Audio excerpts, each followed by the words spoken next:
मैं आज आपको एक बात बताना चाहता हूँ। जो कुछ भी आप इस समय आपके साथ हो रहा है, जो भी आपकी परिस्थितियां हैं, अगर वो गलत हैं, वो एक तथ्य है, मगर परमेश्वर का वचन क्या है? वो सत्य है। सोचा कि मैं उस बीज बोने वाले की तरह बन जाऊंगा।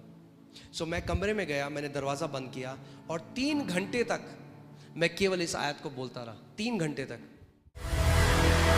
परमेश्वर ने हमें सेवकाई में बुलाया। उस टाइम मैं बहुत कर्जों में था। मैं और मेरी जो वाइफ है, हम लोग बहुत कर्जों में थे। बैंक वालों से फ़ोन आते थे, और आपको पता है जब बैंक वाले कर्जे के लिए फ़ोन करते हैं तो कितनी बदतमीज़ से बात करते हैं। और वो एक ऐसा समय था जब वो बहुत हार्ड था हमारे लिए फाइनेंशियली। हमें पता नहीं था कि क्या हम करें। हम लोग सब कुछ करते थे, हम लोग कलीसिया जाते रहे, सब कुछ करते थे, मगर तब भी हम लोग आर्थिक रूप में हम लोग स्ट्रगल कर रहे थे। और एक दिन जब मैं परमेश्वर का वचन पढ़ रहा था, इफिसियों 1:3, तो उसमें लिखा था, Blessed be the God and Father of our Lord Jesus Christ, who has blessed us with every spiritual blessing in the heavenly places in Christ Jesus. धन्य है हमारा परमेश्वर और हमारे प्रभु यीशु मसीह का पिता, जिसने हमें आत्मिक स्थानों में हर एक आत्मिक आशीष दे दी है मसीह यीशु में। एक मिनट, क्या परमेश्वर का वचन ये कहता है कि वो हमें आशीष देगा? क्या कह रहा है वचन? दे दी है। परमेश्वर का वचन कह रहा है। और कितनी आशीषें दी हैं? दे दी है परमेश्वर ने।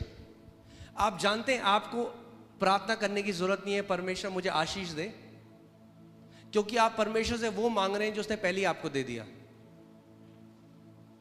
गॉड ब्लेस मी, अगर आप ये प्रार्थना कर रहे हैं, परमेश्वर कह रहा है पहले ही मैंने कर दिया है। मगर क्या कह रहा है? मेरे लोग क्यों नाश हो रहे हैं? मेरे वचन के ज्ञान की कमी के कारण। जब मैंने ये वचन को पढ़ा तो मैं रुक गया। मैंने कहा, परमेश्वर आपका वचन तो कह रहा है कि आपने मुझे सारी आत्मिक आशीषों से आशीषित करा है, फिर मेरा जीवन ऐसा क्यों है? तो मैंने एक निर्णय लिया। मैंने सोचा मैं इस बात से नहीं जाऊंगा कि मेरी परिस्थिति कैसी है, मेरी फिजिकल सर्कमस्टेंसेस कैसी हैं। मैं इस बात पे खड़ा हो जाऊंगा परमेश्वर का वचन मेरे लिए क्या कहता है। और मैंने सोचा कि मैं उस बीज बोने वाले की तरह बन जाऊंगा। सो मैं कमरे में गया, मैंने दरवाज़ा बंद किया और 3 घंटे तक मैं केवल इस आयत को बोलता रहा। 3 घंटे तक। और मैं कहने लग गया, परमेश्वर आपका धन्यवाद हो, क्योंकि आपने मुझे सारी आत्मिक आशीषें दे दी हैं। बार बार। क्योंकि विश्वास कैसे आता है? सुनने से। और सुनना किस चीज से होता है? परमेश्वर के वचन से। जब कभी परमेश्वर का वचन आपके कान में पड़ता है और आपके हृदय में जाता है, विश्वास को प्रोड्यूस करता है। आमीन। सो मैंने एक दिन किया। आप जानते हैं क्या हुआ? कुछ भी नहीं, क्योंकि एक दिन में कुछ नहीं होगा। जब आप बीज बोते हैं उसी दिन आ जाता है क्या? फल नहीं आता। मगर हम क्या करते हैं? हम जानते हैं क्योंकि हमने बीज बो दिया है, अब उसका फल आएगा। मैंने 1 दिन बोला, 2 दिन बोला, 1 हफ्ते, 1 महीना। मैं किसी इंसान के पास नहीं गया, मैंने किसी से उधार नहीं मांगा। हमें तब भी फ़ोन आ रहे थे बैंक से, हमारे साथ तब भी वो लोग जो भी बोल रहे थे।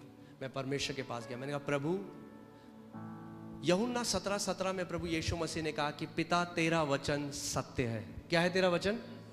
मैं आज आपको एक बात बताना चाहता हूँ। जो कुछ भी आप इस समय आपके साथ हो रहा है, जो भी आपकी परिस्थितियां हैं, अगर वो गलत हैं, वो एक तथ्य है, मगर परमेश्वर का वचन क्या है? वो सत्य है।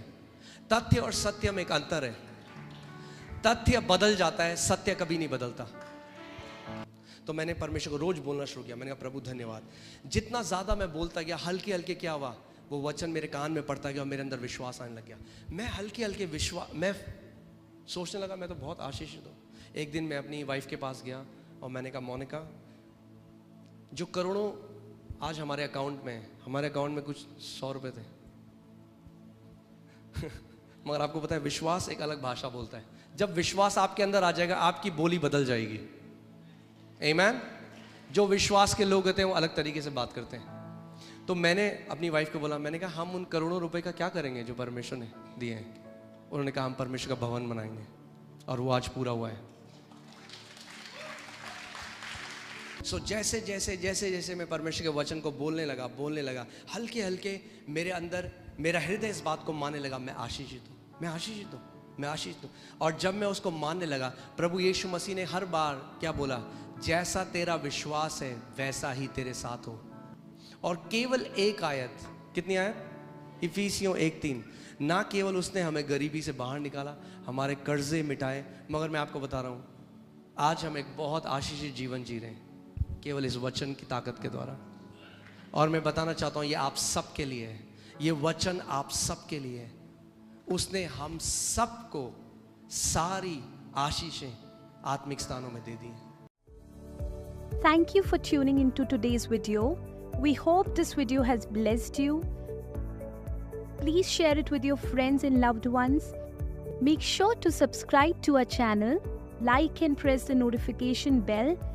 This will keep you updated with our latest sermons and teachings. Thank you.